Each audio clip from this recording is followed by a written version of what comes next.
Hi there tech lovers. Today we bring you another Blender tutorial, and in this tutorial you will learn how to engrave a text on any object.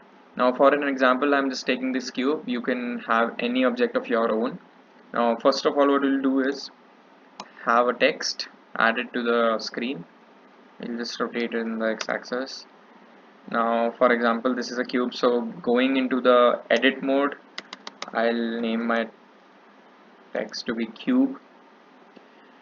Now we'll go into the data menu which is associated with this text, and we'll extrude it.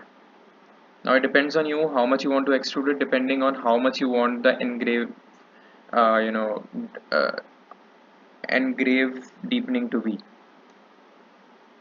Now for me this is good enough. Now make sure you edit it as much as you want, and then we'll turn this text into a mesh. Once we turn it into a mesh, you cannot change it, so make sure you do the changes before turning into a mesh. To turn it into a mesh, we'll press Alt C, mesh from surface. So now this has been turned into a mesh. Now what I'll do is, now the size is bigger, so I'll just resize it a bit. Now for engraving the text, what we'll do is we'll use a modifier called the Boolean modifier. So first of all, I'll select the cube, go to the Boolean modifier. Operation should be difference. In the object you select text, you apply it.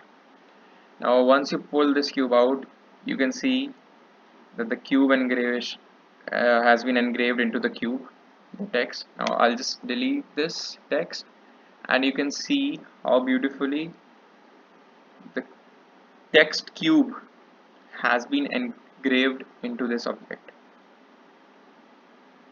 This has a wide range of use, and you can use it on any object you like. Thank you for watching the video. Do subscribe to our channel and stay tuned for more videos. Thank you.